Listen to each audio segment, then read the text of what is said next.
ഉൽപ്പത്തി പുസ്തകം മുഖവുര.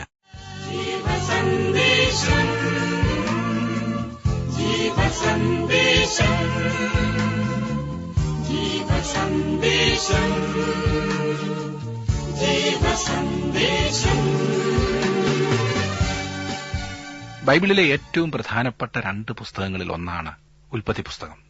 തിരുവചനം അതിന്റേതായ നിലയിൽ മനസ്സിലാക്കുവാൻ നമ്മെ സഹായിക്കുന്ന 2 പ്രധാനപ്പെട്ട പുസ്തകങ്ങളുണ്ട്. അതുകൊണ്ടാണ് ഞാൻ അങ്ങനെ പറഞ്ഞത്. പഴയ നിയമം ആരംഭിക്കുന്ന ഉൽപ്പത്തി പുസ്തകവും പുതിയ നിയമം ആരംഭിക്കുന്ന മത്തായിയുടെ സുവിശേഷവുമാകുന്നു ആ 2 പുസ്തകങ്ങൾ.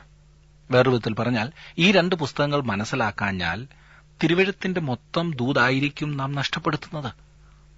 ഈ ഉൽപ്പത്തി പുസ്തകം പഠിക്കുവാൻ ആരംഭിക്കുന്നതിന് മുൻപ് കുറഞ്ഞത് 2 പ്രാവശ്യം ഈ പുസ്തകം ഒന്ന് വായിക്കുവാൻ ശ്രദ്ധിക്കുമല്ലോ. ഒറ്റയിരുപ്പിൽ വായിക്കുന്നതാണ് ഏറ്റവും നല്ലത്. അങ്ങനെ ചെയ്യുന്നത് ഒരുപക്ഷെ എളുപ്പമായിരിക്കില്ലെന്നാലും അങ്ങനെ ചെയ്യുന്നതാണ് ഏറ്റവും നല്ല കാര്യം, പ്രയോജനമുള്ള കാര്യം. ഉൽപ്പത്തി പുസ്തകത്തിന്റെ ഒരു സംക്ഷിപ്ത വിവരണം ഞാൻ നൽകുവാൻ ആഗ്രഹിക്കുകയാണ്. മൊത്തം തിരുവെഴുത്തുകൾക്കും പ്രസക്തമായ ഒന്നാകുന്നു ഉൽപ്പത്തി പുസ്തകം എന്നതിനാൽ ഈ പുസ്തകത്തിലെ ഏതാനും കാര്യങ്ങൾ താങ്കൾ പ്രത്യേകം ശ്രദ്ധിക്കേണ്ടതുണ്ട്. വാസ്തവത്തിൽ ഉൽപ്പത്തി പുസ്തകമാകുന്നു അനേകം കാര്യങ്ങൾ ആദ്യമായി പറയുന്നത് എന്നോർക്കണം. സൃഷ്ടിപ്പ്, മനുഷ്യൻ, സ്ത്രീ, പാപം, ശബത്ത്, വിവാഹം, കുടുംബം, ജോലി, നാഗരികത, സംസ്കാരം, കുലപാതകം, യാഗം, വംശങ്ങൾ, ഭാഷകൾ, വീണ്ടെടുപ്പ്, പട്ടണങ്ങൾ, അങ്ങനെ പലതും. തുടർച്ചയായി പറയുന്ന ചില ശൈലികളും നമുക്കിതിൽ കാണാവുന്നതാണ്. ഉദാഹരണത്തിന്, വംശപാരമ്പര്യമാവിത് വീണ്ടും വീണ്ടും ഉപയോഗിച്ച് കാണുന്ന ഈ ശൈലി, ഈ വാക്കുകൾ വളരെ പ്രധാനപ്പെട്ടതാണ്. കാരണം ഉൽപ്പത്തി പുസ്തകം ചരിത്രത്തിന്റെ ആദിയിലുള്ള മനുഷ്യ കുടുംബങ്ങളെക്കുറിച്ച് പറയുന്നു. അത് നമുക്കും പ്രധാനപ്പെട്ടതാണ്. കാരണം ഇവിടെ ആരംഭിക്കുന്ന മനുഷ്യകുലത്തിലെ അംഗങ്ങളാണ് നാം ഓരോരുത്തരും. നമ്മുടെ കുടുംബത്തെക്കുറിച്ച് അറിയുന്നത് എപ്പോഴും, പ്രത്യേകിച്ച് അതിന്റെ ആരംഭത്തെക്കുറിച്ച് അറിയുന്നത് എപ്പോഴും എല്ലാവർക്കും താൽപര്യമുള്ള വിഷയമാണല്ലോ. വളരെ രസകരമായ അനേകം കഥാപാത്രങ്ങളെ ഇവിടെ ചിത്രീകരിച്ചിട്ടുണ്ട്. ആരോ ഈ പുസ്തകത്തെ ആത്മകഥകളുടെ പുസ്തകം എന്ന് വിശേഷിപ്പിച്ചിട്ടുണ്ട്. ഇവിടെ ഇതാ അബ്രഹാം, ഇസഹാക്ക്, യാക്കോബ്, യോസഫ്, ഫറവോൻ, യാക്കോബിന്റെ 12 മക്കൾ, അങ്ങനെ അനേകർ. ദൈവം അബ്രഹാമിനെയും ഇസഹാക്കിനെയും യാക്കോബിനെയും യോസഫിനെയും എല്ലാം നിരന്തരമായി അനുഗ്രഹിക്കുന്നത് നാം കാണുന്നു. അതിനു പുറമെ അവരോട് ചേർന്നിട്ടുള്ളവരെയും ദൈവം അനുഗ്രഹിക്കുന്നത് നാം കാണുന്നു. ലോത്ത്, അബിമേലേക്ക്, പൊത്തിഫേർ, പാനപാത്രവാഹകൻ, ഫറവോൻ, അങ്ങനെ അനേകർ. ഈ പുസ്തകത്തിൽ ഉടമ്പടിയെക്കുറിച്ച് സൂചിപ്പിച്ചിരിക്കുന്നത് കാണാവുന്നതാണ്. ഉടമ്പടി, നിയമം. ഗോത്രപിതാക്കന്മാർക്ക് ദൈവം വീണ്ടും വീണ്ടും പ്രത്യക്ഷനാകുന്നത് നമുക്കിവിടെ കാണാവുന്നതാണ്. പ്രത്യേകിച്ചും അബ്രഹാമിന് അവൻ പ്രത്യക്ഷനാകുന്നു. യാഗപീഠം ഈ പുസ്തകത്തിൽ പ്രസക്തമാണ്. കുടുംബത്തിലെ അസൂയ ഈ പുസ്തകത്തിൽ നാം കാണുന്നു. മറ്റെങ്ങും കാണാത്തതുപോലെ മിസ്രയീം ഈ പുസ്തകത്തിൽ നമുക്ക് മുൻപിൽ വരുന്നു. പാപത്തിനുള്ള ശിക്ഷകളെക്കുറിച്ച് ഈ പുസ്തകത്തിൽ സൂചിപ്പിച്ചിരിക്കുന്നു. അതേസമയം ദൈവത്തിന്റെ കരുതലിനെക്കുറിച്ചും ഇതിൽ തെളിവുണ്ട്. ഈ പുസ്തകത്തിന്റെ മൊത്തം ചിത്രം നിങ്ങൾക്ക് ലഭിക്കട്ടെ. ബൈബിൾ പഠിക്കുന്ന 2 വിധങ്ങളുണ്ട്. ഒന്ന് ടെലസ്കോപ്പ്, മറ്റൊന്ന് മൈക്രോസ്കോപ്പ്. ദൂരദർശിനിയും സൂക്ഷ്മദർശിനിയും. ഒന്നാമത് ദൂരദർശിനിയിലൂടെയുള്ള ഒരു കാഴ്ച ഉണ്ടാകണം. പിന്നീട് സൂക്ഷ്മദർശിനി ഉപയോഗിച്ച് അത് പഠിക്കണം. നാം വളരെയേറെ സമയം ചെലവഴിച്ച് കഷ്ടപ്പെട്ട് പഠിക്കേണ്ട ഒന്നാകുന്നു ദൈവത്തിന്റെ തിരുവചനം എന്ന് മറക്കരുത്. ഒറ്റ രാത്രി കൊണ്ട് ഏതെങ്കിലും ഒരു ഭാഗം വായിച്ചതുകൊണ്ട് എല്ലാം മനസ്സിലായി എന്ന് പറയുന്നത് എത്രയോ മഠയത്തരമാണ്. മറ്റൊരു പുസ്തകത്തിനും കഴിയാത്തതുപോലെ ബൈബിൾ നമ്മുടെ ഹൃദയങ്ങളോട് സംസാരിക്കും എന്നത്ര ഞാൻ വിശ്വസിക്കുന്നത്. ഈ പുസ്തകത്തിന്റെ പ്രധാനപ്പെട്ട വിഭജനങ്ങളൊന്ന് അറിഞ്ഞിരിക്കുന്നത് വളരെ ഏറെ നമ്മെ സഹായിക്കും. ഈ പുസ്തകത്തെ 2ആയി ഭാഗിച്ചെന്നാൽ എവിടെയായിരിക്കും ആ വിഭജനം വരുന്നതെന്ന് നിങ്ങൾ ചിന്തിച്ചിട്ടുണ്ടോ? ഞാൻ പറയാം. ആദ്യത്തെ 11 അധ്യായങ്ങൾ ഒരു കൂട്ടവും 12 മുതൽ ഈ പുസ്തകത്തിന്റെ ബാക്കിയുള്ള ഭാഗം തികച്ചും വ്യത്യസ്തമായ വേറൊരു ഭാഗവുമാകുന്നു. നമുക്ക് കാണാവുന്ന ഏറ്റവും പ്രധാനപ്പെട്ട ഒരു വിഭജനം അതാണ്. ഈ രണ്ട് ഭാഗങ്ങൾ അനേകം വിധത്തിൽ വ്യത്യസ്തമായിരിക്കും. ഒന്നാമത്തെ ഭാഗം സൃഷ്ടിപ്പ് മുതൽ അബ്രഹാം വരെയുള്ള കാലയളവിനെയാണ് കാണിക്കുന്നത്. രണ്ടാമത്തെ ഭാഗം അബ്രഹാം മുതൽ യോസഫ് വരെയുള്ള കാലഘട്ടത്തെ. ഒന്നാമത്തെ ഭാഗം പ്രധാനപ്പെട്ട അനേകം വിഷയങ്ങൾ കൈകാര്യം ചെയ്യുന്നു. അതെ, ഇന്നത്തെ കാലത്ത് പോലും ചിന്തിക്കുന്ന മനുഷ്യനെ പിടിച്ചിരുത്തി ചിന്തിപ്പിക്കുന്ന വിഷയങ്ങൾ. സൃഷ്ടിപ്പ്, മനുഷ്യന്റെ വീഴ്ച, ജലപ്രളയം, ബാബേൽ ഗോപുരം. രണ്ടാമത്തെ ഭാഗം വ്യക്തികളെക്കുറിച്ചാണ് പറയുന്നത്. അബ്രഹാം വിശ്വാസികളുടെ പിതാവ്, ഇസഹാക്ക് പ്രിയ മകൻ, യാക്കോബ് തെരഞ്ഞെടുക്കപ്പെട്ടവൻ എന്നാൽ ബാലശിക്ഷ ലഭിക്കുന്ന മകൻ, യോസഫ് അവന്റെ കഷ്ടപ്പാടുകളും മഹത്വവും. എത്രയെത്ര വ്യക്തികളെക്കുറിച്ച് വ്യക്തമായി ഇവിടെ രേഖപ്പെടുത്തിയിരിക്കുന്നു. ഈ പറഞ്ഞത് വളരെ പ്രധാനപ്പെട്ട ഒരു വിഭജനമാകുന്നെങ്കിൽ തന്നെ പ്രസക്തമായ മറ്റൊരു വിഭജനം കൂടിയുണ്ട്. അത് കാലവുമായി ബന്ധപ്പെട്ടതാണ്. കാലവുമായി ബന്ധപ്പെട്ടത്, സമയവുമായി ബന്ധപ്പെട്ടത്. ആദ്യത്തെ 11 അധ്യായങ്ങളിൽ ഏറ്റവും കുറഞ്ഞത് 2000 വർഷങ്ങൾ ഉൾക്കൊള്ളുന്നു. 2000-ലധികമാകുന്നു വാസ്തവത്തിൽ അവിടെ കാണുവാൻ കഴിയുന്നത്. കോടിക്കണക്കിന് വർഷങ്ങൾ ഉൾക്കൊള്ളുന്നു എന്ന് പറയുന്നതാണ് കുറെ കൂടി ശരി. എന്നാൽ രണ്ടാമത്തെ ഭാഗമായ 39 അധ്യായങ്ങൾ വെറും 350 വർഷങ്ങളിലെ ചരിത്രമാണ് നമുക്ക് നൽകുന്നത്. കുറെ കൂടി വ്യക്തമായി പറഞ്ഞാൽ ഉൽപ്പത്തി പുസ്തകം 12-ാം അധ്യായത്തിൽ തുടങ്ങി പഴയ നിയമം മുഴുവനും പുതിയ നിയമം മുഴുവനും കൂടി മൊത്തത്തിൽ 2000 വർഷങ്ങൾ മാത്രമാണുള്ളത്.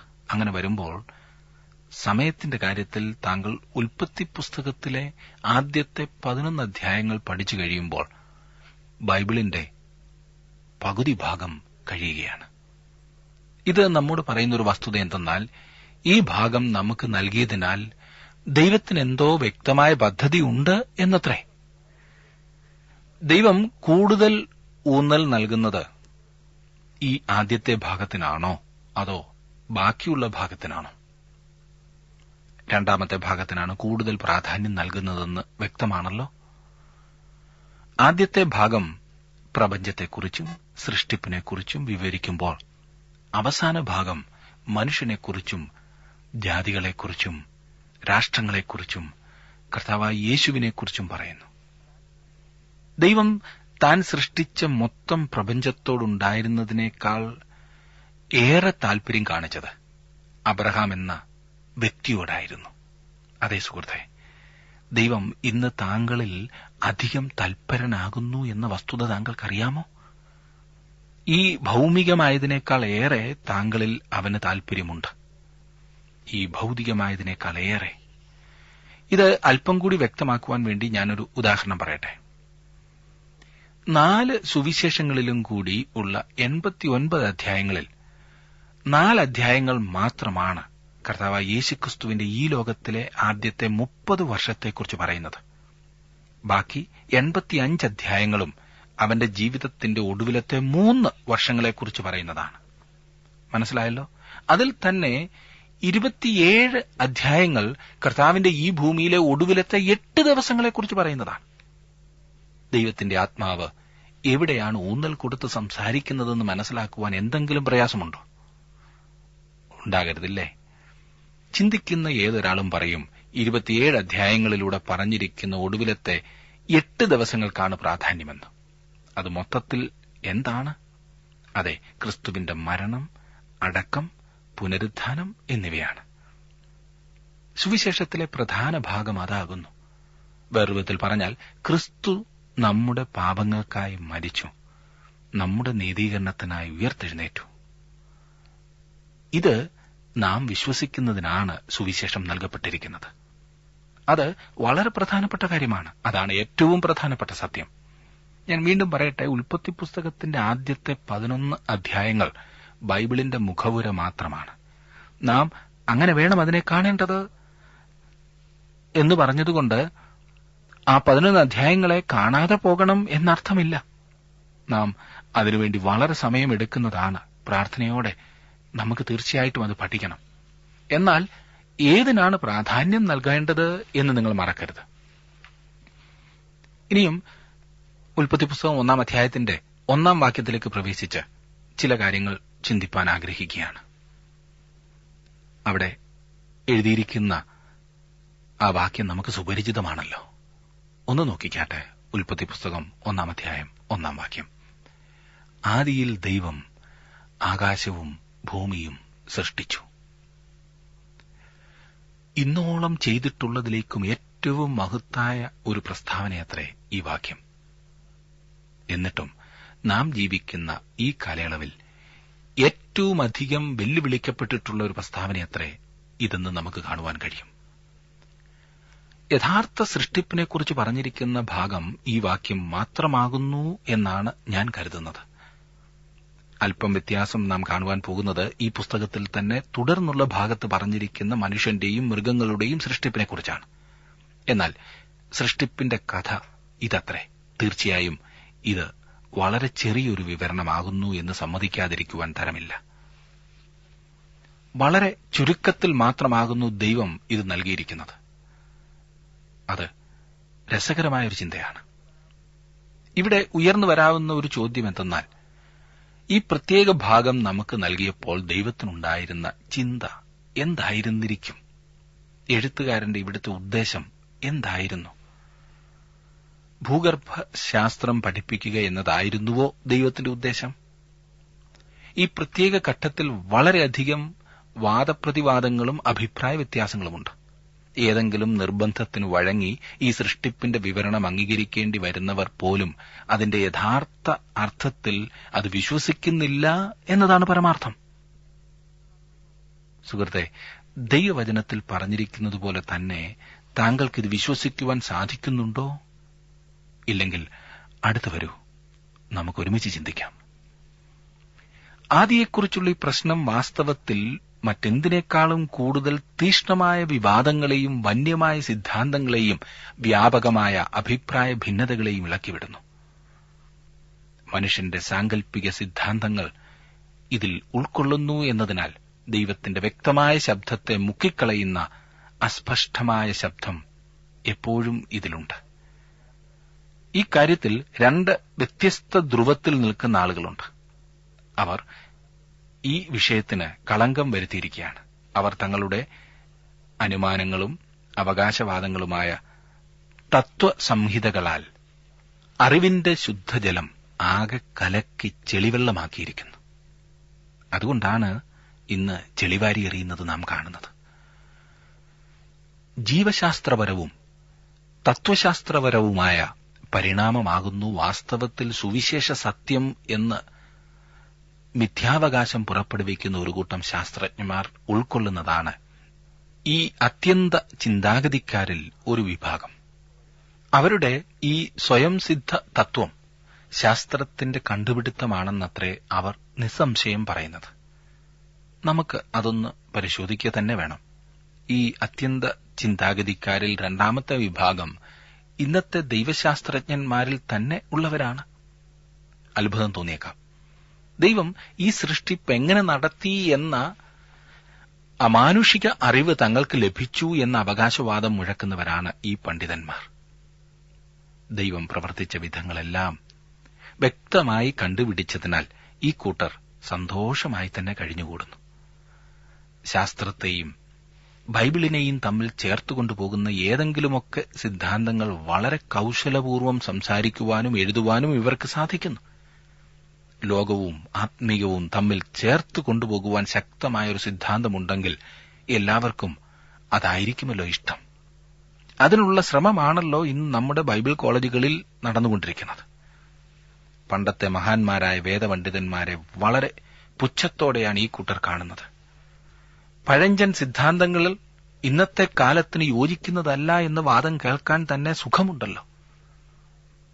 ഈ രണ്ട് വാദങ്ങളും നിരത്തുന്ന കൂട്ടങ്ങൾ സത്യത്തിൽ ദൈവം ഇയ്യോബിനോട് ചോദിച്ച ആ ചോദ്യം ഒന്ന് പരിഗണിക്കേണ്ടതത്രേ. ഇയ്യോബിനോട് ദൈവം ചോദിച്ചത് ഇപ്രകാരമായിരുന്നു. 38-ാം അധ്യായത്തിന്റെ 4-ാം വാക്യത്തിൽ, ഞാൻ ഭൂമിക്ക് അടിസ്ഥാനമിട്ടപ്പോൾ നീ എവിടെയായിരുന്നു? നിനക്ക് വിവേകമുണ്ടെങ്കിൽ പ്രസ്താവിക്കാം. വേറെ വിധത്തിൽ പറഞ്ഞാൽ ദൈവം മനുഷ്യനോട് പറയുകയാണ്, നീ പ്രപഞ്ചത്തിന്റെ ഉൽപ്പത്തിയെക്കുറിച്ച് സംസാരിക്കുന്നു, എന്നാൽ ഞാൻ ഭൂമിക്ക് അടിസ്ഥാനമിട്ടപ്പോൾ നീ എവിടെ പോയിരുന്നു? അത് നിനക്ക് പോലും അറിയില്ലല്ലോ കുഞ്ഞെന്ന്. ലോകം ഉണ്ടായതെങ്ങനെ എന്നുള്ളതിന് അനേകം സിദ്ധാന്തങ്ങൾ പറഞ്ഞു കേൾക്കുന്നുണ്ട്. അവയെല്ലാം കൂടി ഒന്ന് അരിച്ചു പെറുക്കിയെടുക്കാമെന്നുണ്ടെങ്കിൽ രണ്ട് വിധത്തിലുള്ള ചിന്താഗതികൾ നമുക്ക് ലഭിക്കും. ഒന്ന് സൃഷ്ടിപ്പ്, മറ്റേത് അനുമാനം. മനസ്സിലായല്ലോ? ഒന്ന് സൃഷ്ടിപ്പ്, മറ്റേത് അനുമാനം. സകല സിദ്ധാന്തങ്ങളും ഇവയിൽ ഏതെങ്കിലും ഒന്നിൽ വന്നെത്തും എന്നുള്ളതാണ് പരമാർത്ഥം. ഇന്നത്തെ പരിണാമ സിദ്ധാന്തം അനേകം സിദ്ധാന്തങ്ങൾ സമാഹരിച്ചുള്ള ഒന്നത്രേ. കഴിഞ്ഞ കാലത്തെ ഉന്നതരായ പല ശാസ്ത്രജ്ഞന്മാരും ഇന്നും പല ശാസ്ത്രജ്ഞന്മാരും ഈ സിദ്ധാന്തത്തെ അടിസ്ഥാനമില്ലാത്തതെന്ന് പറഞ്ഞ് തള്ളിക്കളയുന്നുണ്ട്. 2+2=4 എന്ന് പറയുന്നത് പോലെ ഒരു ശാസ്ത്രീയ പ്രസ്താവനയായി പരിണാമ സിദ്ധാന്തത്തെ പരിഗണിക്കുവാൻ നമുക്ക് സാധ്യമല്ല. ഞാൻ വീണ്ടും പറയട്ടെ, 2+2=4 എന്ന് പറയുന്നത് പോലെ ഒരു ശാസ്ത്രീയ പ്രസ്താവനയായി പരിണാമ സിദ്ധാന്തത്തെ പരിഗണിക്കുവാൻ നമുക്ക് സാധ്യമല്ല. ഈ വിഷയത്തിൽ കൂടുതൽ അനുമാനം മാത്രമാകുന്നു. തുടർന്ന് ഉൽപ്പത്തി പുസ്തകം 1-ാം അധ്യായത്തിലുള്ള സൃഷ്ടിപ്പിന്റെ വിവരണമുണ്ട്. ഇത് വിശ്വാസത്താൽ അംഗീകരിക്കേണ്ടതാണ്. ദൈവം അത് അപ്രകാരം ക്രമീകരിച്ചിരിക്കുന്നത് വളരെ രസകരം തന്നെയാണ്. വിശ്വാസം ഒന്നുകൊണ്ട് മാത്രമേ താങ്കൾക്കത് അംഗീകരിക്കുവാൻ സാധിക്കൂ. എബ്രായ ലേഖന എഴുത്തുകാരൻ പറഞ്ഞിരിക്കുന്നത് എന്താകുന്നു എന്ന് ശ്രദ്ധിക്കുക. വിശ്വാസമെന്നതോ ആശിക്കുന്നതിന്റെ ഉറപ്പും കാണാത്ത കാര്യങ്ങളുടെ നിശ്ചയവുമാകുന്നു. അതിനാലല്ലോ പൂർവന്മാർക്ക് സാക്ഷ്യം ലഭിച്ചത്. ഈ കാണുന്ന ലോകത്തിന് ദൃശ്യമായതല്ല കാരണം എന്ന് വരുമാറ് ലോകം ദൈവത്തിന്റെ വചനത്താൽ നിർമ്മിക്കപ്പെട്ടു എന്ന് നാം വിശ്വാസത്താൽ അറിയുന്നു. അങ്ങനെ ആ വലിയ പ്രശ്നം ഇന്നും തുടരുകയാണ്. എങ്ങനെ ഈ ഒന്നുമില്ലായ്മയിൽ നിന്നും എന്തെങ്കിലും ഉണ്ടായി?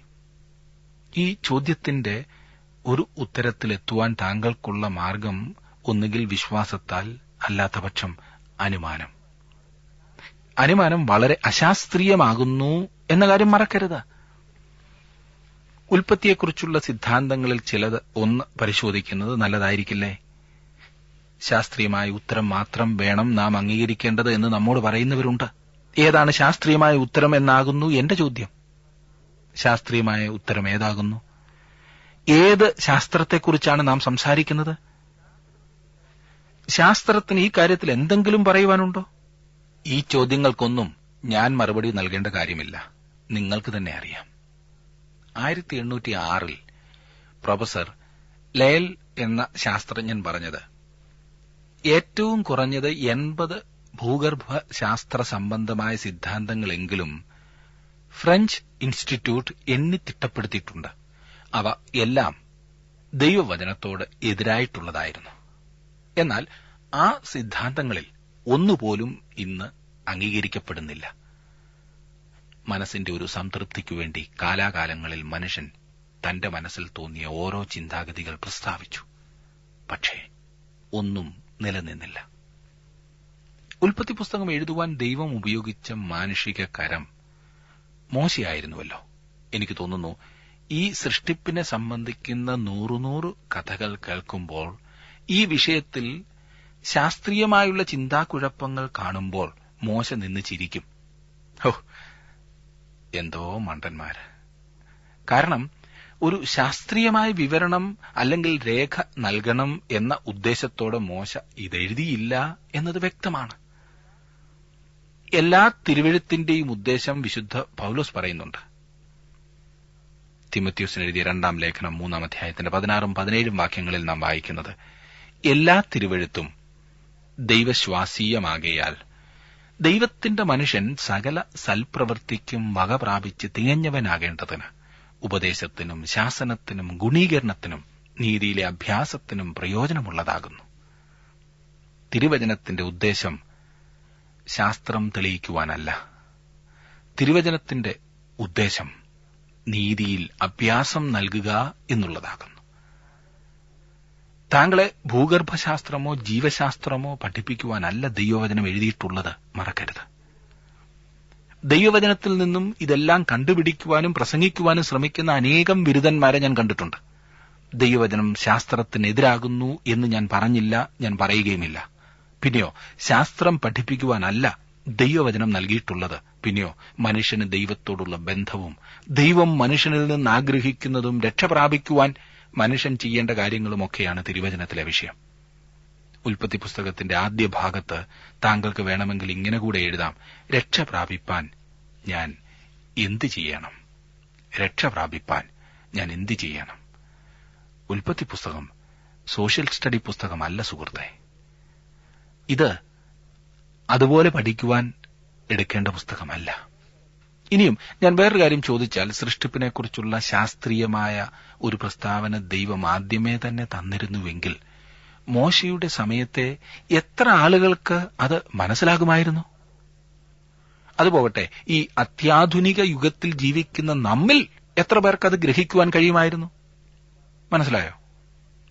എന്റെ സുഹൃത്തെ, താങ്കൾ ഓർത്തിരിക്കേണ്ട ഒരു പ്രധാനപ്പെട്ട കാര്യം എന്തെന്നാൽ, വിദ്യാസമ്പന്നരായ ശാസ്ത്രജ്ഞന്മാർക്കും പ്രൊഫസർമാർക്കും മിടുക്കന്മാർക്കും വേണ്ടി മാത്രം എഴുതപ്പെട്ടിട്ടുള്ള ഒന്നല്ല വിശുദ്ധ ബൈബിൾ. പിന്നെയോ എല്ലാ കാലത്തുമുള്ള, എല്ലാ സ്ഥലത്തുമുള്ള എല്ലാ ആളുകൾക്കും, അതെ, സാധാരണക്കാരിൽ സാധാരണക്കാരന് പോലും മനസ്സിലാക്കുവാൻ എഴുതപ്പെട്ടിട്ടുള്ളതാണ് വിശുദ്ധ ബൈബിൾ. അക്ഷരാഭ്യാസമില്ലാത്തവരും ഇന്നിത് പ്രയോജനപ്പെടുത്തുന്നു, ഇല്ലേ? റേഡിയോ പ്രക്ഷേപണം അതിന് സഹായിക്കുന്നില്ലേ? ഞാൻ വായിച്ചു തരുന്നു, നിങ്ങൾ കേൾക്കുന്നു, പ്രയോജനപ്പെടുത്തുന്നു. മോശയുടെ സമയത്തെ ശാസ്ത്രീയ ഭാഷയിൽ ദൈവവചനം എഴുതപ്പെട്ടിരുന്നെങ്കിൽ പണ്ടേ ഇത് തള്ളിക്കളഞ്ഞേനെയും എന്നത് തീർച്ചയാണ്. അതുകൊണ്ട് പ്രപഞ്ചത്തിന്റെ ഉൽപ്പത്തിയുമായി ബന്ധപ്പെടുത്തി മനുഷ്യർ അനേകം കഥകൾ രൂപപ്പെടുത്തുവാൻ തുടങ്ങി. അതിലൊന്ന് ഇതൊരു മായയാകുന്നു എന്നതാണ്. അത് തീർച്ചയായും വസ്തുതയ്ക്ക് നിരക്കാത്തതാണ്, അങ്ങനല്ലേ? എന്നിട്ടും ആ സിദ്ധാന്തം മുറുകെ പിടിക്കുന്ന അനേകരുണ്ട് എന്നതാണ് സത്യം. വേറൊരു കൂട്ടർ വിശ്വസിക്കുന്നത് പ്രപഞ്ചം ഒന്നുമില്ലായികയിൽ നിന്നും പരപ്രേരണ കൂടാതെ അങ്ങുയർന്നു വന്നതാകുന്നു എന്നത്ര. വേറെ ചിന്താഗതി എന്തെന്നാൽ പ്രപഞ്ചത്തിന് ഉൽപ്പത്തിയില്ല, അത് നിത്യമായിട്ടുള്ളതായിരുന്നു എന്നത്രേ. നാലാമത്തെ ചിന്താഗതി എന്തെന്നാൽ പ്രപഞ്ചം സൃഷ്ടിക്കപ്പെട്ടതാകുന്നു എന്നത്രേ.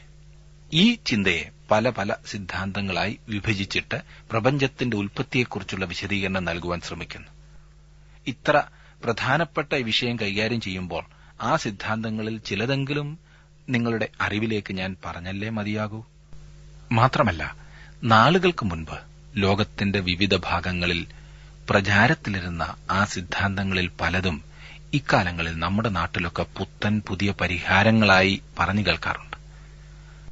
അതിൽ ചിലത് തന്നെ ശ്രദ്ധിക്കുന്നത് നല്ലതാണ്. ആ ചിന്താഗതികളിൽ ചിലതൊക്കെ അടുത്ത ക്ലാസ്സിൽ നമുക്ക് ഒരുമിച്ച് ചിന്തിക്കാവുന്നതാണ്. എന്നാൽ താങ്കൾ ഒരു കാര്യം ഓർത്തിരിക്കേണ്ടത്, ദൈവവചനം ആദിയോടന്തം വിശ്വസിക്കുവാൻ കൊള്ളാകുന്നതാണ്. ദൈവം ഇത് നൽകിയിരിക്കുന്നത് നമ്മുടെ ആത്മീക വളർച്ചയ്ക്ക് വേണ്ടിയിട്ടാണ്. അങ്ങനെ നമ്മുടെ ജീവിതം ധന്യമാകുവാനാണ്. ഈ പഠനം കൂടുതൽ താങ്കളെ അതിന് സഹായിക്കേണ്ടതിനായി പ്രാർത്ഥിക്കാം. ജീവസന്ദേശം ജീവസന്ദേശം ജീവസന്ദേശം ജീവസന്ദേശം ജീവസന്ദേശം